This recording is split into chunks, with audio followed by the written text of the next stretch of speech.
We just got one of the most exciting ends to a competition ever. I was on the edge of my seat. Here comes Laura Horvath.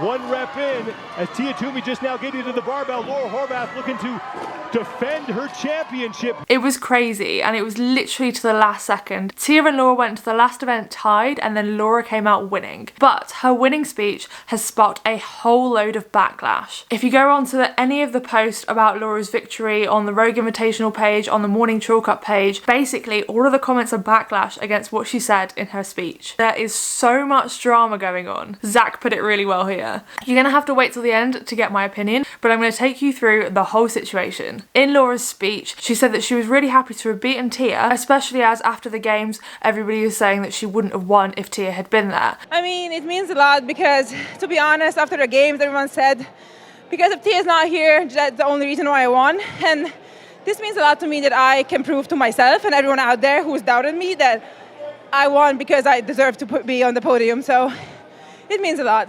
She was clearly happy that she proved those people wrong that were saying that and trying to take her victory away from her. Tia, however, just gave birth 5 months ago. She'll still be healing pelvic floor wise, and we probably saw this in the deadlift where she wore no belt for the deadlift. She did wear a belt in the back squats, but I wonder whether the choice of no belt for the deadlift was something to do with her healing pelvic floor and everything that's going on after her pregnancy. The general advice is that you shouldn't be lifting heavy weights until at least 3 months after giving birth, and that you shouldn't return back to your normal level of exercise until 4 to 6 months after. So Tia is in the 5-month range, which is right between those, but she's certainly been training a lot more on the lead up to the Rogue Invitational, and definitely wouldn't have listened to that advice that she shouldn't lift heavy weights until the 3-month point. However, we do know that Tia has had discussions with lots of physiotherapists and professionals in the field, and she does seem to have some pretty good guidance behind her, and her previous fitness level was also really high, and she was exercising throughout her pregnancy. And that's not just general exercise, she was exercising pretty hard throughout her pregnancy, it seems. She was doing stuff like strict pull-ups, which should have maintained that upper body gymnastic strength, and as we know, she could still snatch a pretty heavy load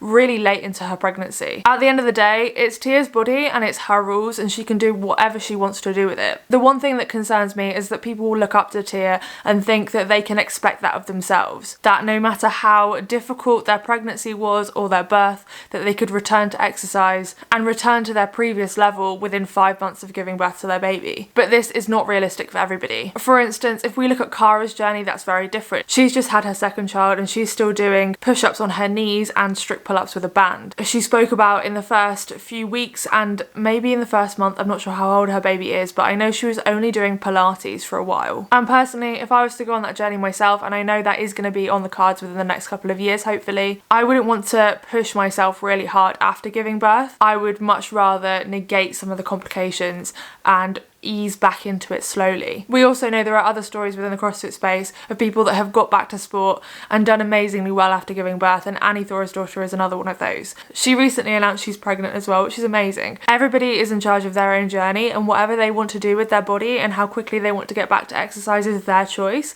and it's also your choice too. And I want to make it super clear that you should not put pressure on yourself to get back as quickly as some of these elite athletes, because they are very different to us. So Tia might not be on full form, but she certainly felt good enough to turn up to competition. If she didn't feel good enough to compete, she wouldn't have turned up. People have said if Tia was at the CrossFit Games, then Laura wouldn't have won it. And Laura is absolutely allowed to feel good about potentially proving those people wrong. This might be a controversial opinion, but she doesn't actually owe Tia anything. She didn't have to mention Tia in her acceptance speech. We definitely wouldn't expect this of the men. We didn't expect Jeffrey Adler to say how well Justin Medeiros did, or to mention Roman in his speech. We didn't expect Pat Vellner to mention Jeffrey Adler and Roman as well. But for some reason, because Tia has given birth, we expect that of her. It's clear from all these horrendous comments that people think Laura should be more humble, that she shouldn't have mentioned beating Tia, that she should have given Tia credit for coming back after just giving birth, and almost accepted the fact that Tia isn't at her full ability yet, and somehow added that into her speech to diminish her own victory, which is crazy. Why would she do that? Laura is absolutely allowed to be proud of winning. And as for the kind of shit talking, which it really wasn't wasn't. Roman did that a couple of weeks or months ago, and nobody really mentioned that. And what Roman said about Jeff was way worse than what Laura said. She was just proud of beating Tia. And it's clear to see where this stems from. It's that pressure put on women to always be gracious, always be grateful,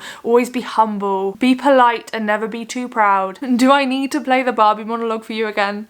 Because that would hit the nail on the head. If a woman is proud of her efforts, she is seen as bossy and arrogant. If a woman is confident, then she's seen as bitchy. As soon as a woman does what the men do, creates a bit of rivalry, talks a bit of shit, suddenly everybody hates her. It's also super weird that people like the edginess when it comes to athletes like Danielle Brandon, but as soon as Laura's a little bit like that, and not even to that extreme, everybody is sending hate her way in the comments. And she also did give Tia credit. Mentioning that she was so proud to have beaten Tia really shows how good Tia is, and that is a massive nod to how difficult Tia is to beat. If she'd have said nothing about Tia, then that would have been really weird. And in Tia's interview, she seemed perfectly happy with her placing. In videos leading up to it, she'd spoken about just wanting to see where she's at and what she can do. She was happy just to be back at competition. She didn't expect to win. And then on top of that, Laura is not English, and a microphone was put in her face after she'd finished a pretty savage workout. Of course, she's not going to be thinking straight. Her words aren't necessarily going to come out exactly as she means them. And there are also cultural differences. Hungarians are known for being quite blunt. On Reddit, there's also a bit of backlash against Jeffrey Adler,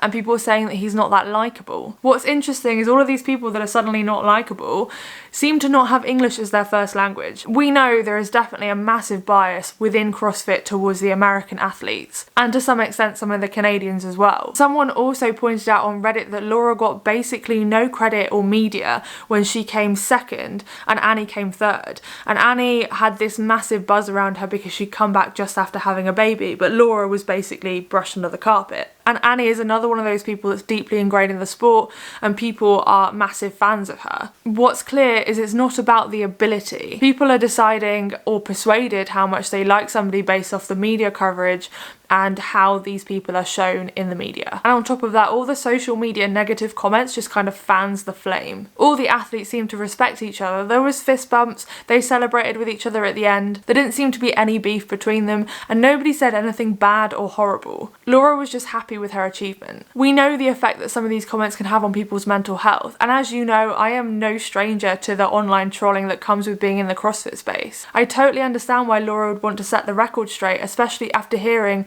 over and over again people discrediting her win of the CrossFit Games because Tia wasn't there. It is never okay to diminish or discredit someone's success by saying you wouldn't have won because Tia wasn't there. People don't say that about all of the winners since Matt. It's just really shocking to me that so many people will get so angry and pile into the comment sections of these celebratory posts on multiple platforms. When the CrossFit community claims to be inclusive and friendly and welcoming, to be honest, in my experience, especially over the last year or so, it's really not that way at all, at least in the online space. And if CrossFit really wants to be a global sport, it needs to start stamping out some of this hatred and negativity. We've already seen multiple athletes drop out because of comments on their bodies, because of the pressure that they're facing. We don't want to exacerbate that even further. Tia herself even spoke out in a recent podcast about how the hate and the negativity affects her. When you see on social media and everyone else is trying to, create clickbait and just generate, views of absolute rubbish and, utter disrespect, that's when, that toxic environment starts to come out. And then that's when, maybe there's like certain insecurities that some athletes might have that those, social media platforms have exposed.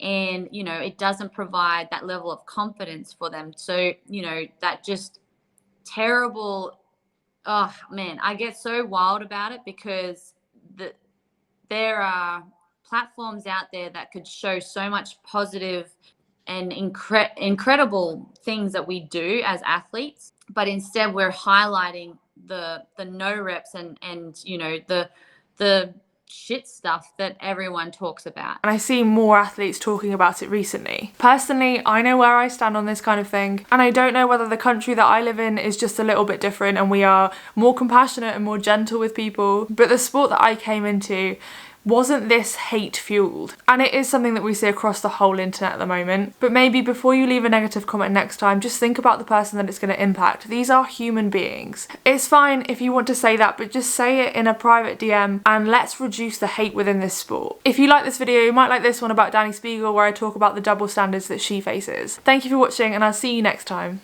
Bye.